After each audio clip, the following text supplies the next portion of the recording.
Red sparrow. इस कहानी की शुरुआत होती है मॉडर्न रशिया से, जहाँ पर हमें डोमिनिका नाम की एक लड़की को दिखाया जाता है। डोमिनिका एक बैले डांसर है। दरअसल इसे किसी भी सूरत में पैसे कमाने होंगे, क्योंकि इसकी माँ हमेशा बीमार रहती है। उसके इलाज के लिए इसे हमेशा पैसों की जरूरत होती है। और एक दिन जब वो परफॉर्म कर रही होती है तो उसका पार्टनर गलती से उसके पैर के ऊपर पैर रख देता है, जिससे उसके पैर की हड्डी टूट जाती है। और इस एक्सीडेंट के साथ उसका डांसिंग कैरियर हमेशा के लिए खत्म हो जाता है, जिससे उसे बहुत दुख होता है। उसे नहीं पता कि अब वो पैसे कैसे कमाएगी, अपनी मॉम का इलाज कैसे करवाएगी। कुछ महीने गुजर जाते हैं और उसका पैर ठीक हो जाता है। एक दिन उसका अंकल, जिसका नाम एवान होता है, उसके पास आते हैं। दरअसल ये रशिया की सीक्रेट एजेंसी में डायरेक्टर हैं। वो डोमिनिका को कहते हैं कि मुझे तुम्हारी मदद की जरूरत है, तुम मेरे साथ काम करो। पर डोमिनिका साफ साफ जवाब दे देती है।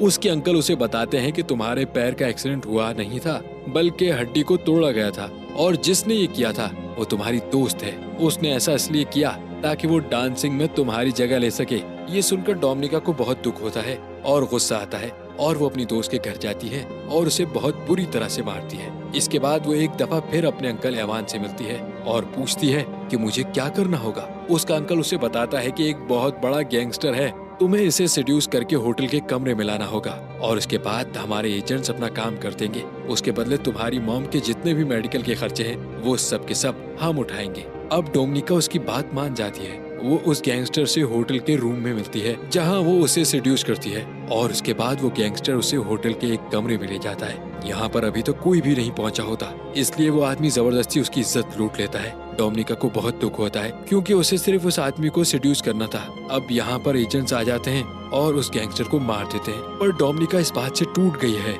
वो अपने अंकल के पास जाती है और कहती है कि आज के बाद मैं ये काम कभी नहीं करूंगी। उसके अंकल को उस बात से कोई फर्क नहीं पड़ता कि उसकी इज्जत लुट चुकी है। वो उसे कहते हैं कि अब तुम्हें हमारे राज के बारे में पता लग चुका है कि हम किस तरह काम करते हैं, यानी कि तुम भी इस सीक्रेट एजेंसी का हिस्सा बन चुकी हो, और अगर तुमने हमारे साथ काम नहीं किया तो तुम्हें मार दिया जाएगा, क्योंकि तुम हमारे सारे राज जान चुकी हो। वहीं दूसरी तरफ मॉस्को में नेट नाम के एक लड़के को दिखाया जाता है, जो कि एक अमेरिकन जासूस है, CIA का एजेंट है। नेट एक आदमी से मिलता है जिसे वो मार्वल कहकर बुलाता है। दरअसल ये नेट को खबरें देता है और वो उसे कुछ खबर देकर वहाँ से निकल जाता है। फिर तभी वहाँ पर पुलिस आ जाती है। नेट नहीं चाहता कि उसे खबर देने वाला मार्वल पकड़ा जाए, इसीलिए वो गोलियां चलाता है, जिससे पुलिस का ध्यान उसकी तरफ आकर्षित होता है और मार्वल उस जगह से भाग जाता है और नेट पकड़ा जाता है और वापस अमेरिका भेज दिया जाता है। फिर नेट एक दफा फिर से रशिया जाना चाहता है, लेकिन इसके जो सीनियर होते हैं वो कहते हैं कि तुम रशिया नहीं बल्कि बुडापेस्ट जाओगे ताकि फिर से मार्वल से मिल सको।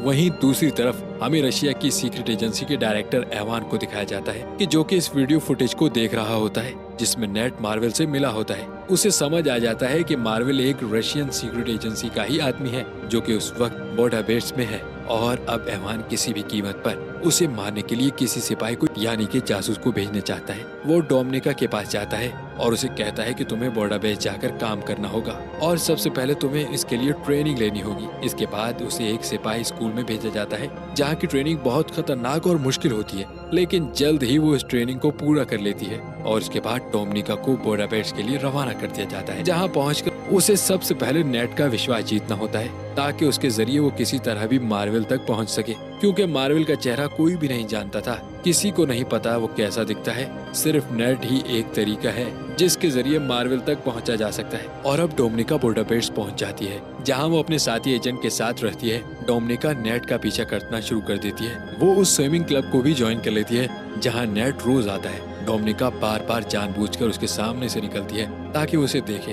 डोमिनिका बहुत सुंदर है, इसलिए नेट भी उसे देखना शुरू कर देता है। और एक दिन जब वो सड़क पर उसकी कमर क्रॉस होती है तो वो उससे बात करता है। नेट को कहीं न कहीं डोमिनिका के ऊपर शक है। डोमिनिका जब अगले दिन स्विमिंग क्लब जाती है तो देखती है कि वहाँ उसका ID कार्ड नहीं है। असल में नेट उसका ID कार्ड निकालकर अपने साथ ले जाता है, और उसे अब पता चल जाता है कि डोमिनिका एक रशियन एजेंट सिपाही है। लेकिन फिर भी वो बार बार उससे मिलता है, हालांकि उसे पता है कि डोमिनिका इससे बार बार इसलिए मिलती है ताकि वो मार्वल के बारे में इंफॉर्मेशन निकाल सके। डोमिनिका जब एक दिन अपने घर पर जाती है तो उसकी रूममेट, जो कि खुद भी एक सिपाही होती है, वो भी घर पर नहीं होती। जब वो घर की तलाशी लेती है तो उसे पता चलता है कि उसका जो साथी है वो किसी अमेरिकन सिपाही से मिलने वाली है, जिसे वो कुछ इन्फॉर्मेशन देगी। और इस इन्फॉर्मेशन के बदले उसे पैसे मिलेंगे। डोमिनिका समझ जाती है कि उसे भी इसकी तरह का मिशन दिया गया है। डोमिनिका अपना काम मुकम्मल नहीं कर पाती, उसे मार्वल के बारे में कुछ नहीं पता लग पाता। इसलिए एवान उसके पास आता है और उससे पूछता है कि तुम्हारा काम इतना स्लो क्यों चल रहा है?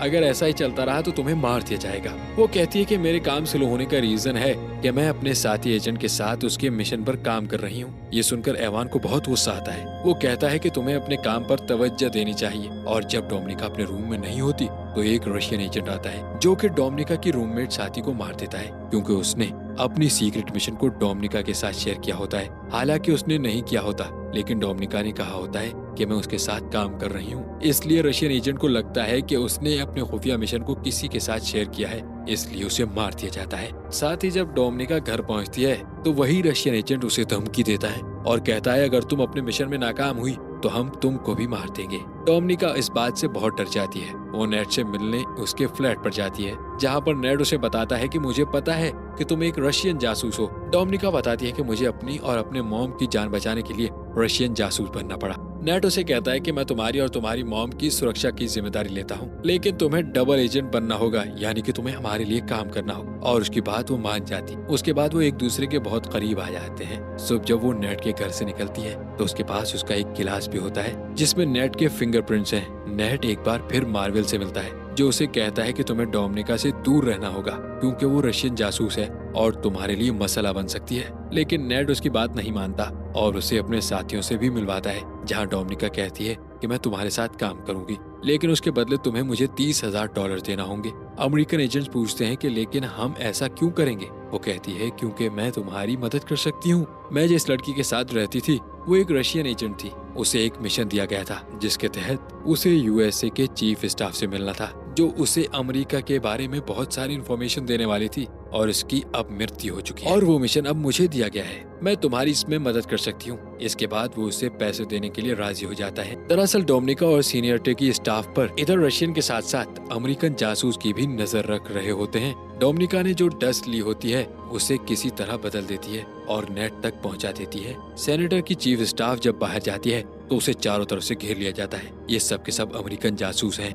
उसे समझ आ जाता है कि उसका खेल खत्म हो चुका है। वो भागने की कोशिश करती है जबकि वो चारों तरफ से घिरी होती है। तभी उसका एक्सीडेंट हो जाता है जिसमें उसकी मृत्यु हो जाती है। इसकी मृत्यु से रशियन को बहुत बड़ा झटका लगता है क्योंकि वो उनके लिए काम करती थी। और अब एवान को डोमिनिका और उसके सीनियर पर शक हो जाता है क्योंकि उस मीटिंग के बारे में डोमिनिका और उसकी सीनियर को पता था। उन दोनों को वापस बुलाया जाता है जहाँ पर उन दोनों को बहुत टॉर्चर किया जाता है। डोमिनिका की सीनियर की मृत्यु हो जाती है, लेकिन डोमिनिका अब भी जिंदा होती है। वो यहाँ पर इवान को बताती है कि मैंने ये इसलिए किया ताकि नेट का भरोसा जीत सकूं और किसी भी तरह मैं मार्वल तक पहुंच जाऊं। नेट का भरोसा मैंने जीत लिया है और अब मैं जल्द ही मार्वल तक पहुंच जाऊंगी। एवान इसकी बातों में आ जाता है और उसे एक बार फिर बुडापेस्ट भेजने के लिए तैयार हो जाता है। लेकिन बुडापेस्ट जाने से पहले वो एवान के घर आती है और कुछ पलों के लिए वो उसे सीड्यूस भी करती है। इवान को इस पर शक है, इसलिए बुडापेस्ट एक और जासूस को भेजता है। डोमिनिका बुडापेस्ट पहुंचकर सबसे पहले नेट से मिलती है। नेट उसे देखकर बहुत खुश होता है और उसे गले से लगा लेता है और वो नेट को सब कुछ बता देती है। नेट उससे भी मार्वल के बारे में नहीं पता था, लेकिन वो उससे बहुत पसंद करता है। वो एक दूसरे के करीब आ जाते हैं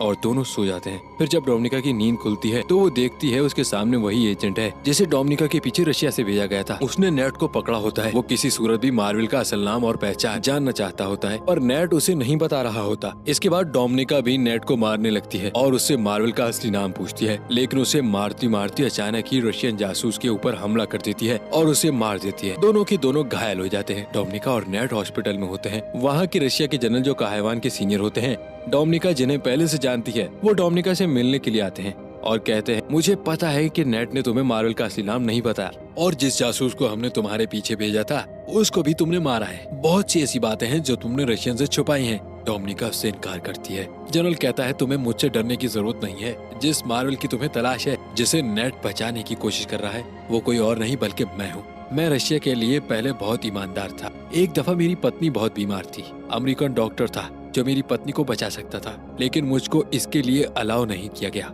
उनको ऐसा लगता था कि मेरी सच्चाई उस अमेरिकन डॉक्टर को पता चल जाएगी, जिसकी वजह से मेरी पत्नी की मृत्यु हो गई। ये पूरा का पूरा सिस्टम करप्ट है, इसलिए मैंने रशियन का साथ छोड़ दिया और एक डबल एजेंट बनकर अमेरिका और रशिया दोनों के साथ काम करना शुरू कर दिया। तुम्हारे जो हालात हैं वो तुम्हारे अंकल एवान की वजह से हैं। अगर वो चाहते तो तुम्हें उन सब मामला से निकाल सकते थे, लेकिन उन्होंने ऐसा नहीं किया। मेरी सच्चाई रशियन खुफिया एजेंट को बताकर मैं पकड़ा जाऊंगा।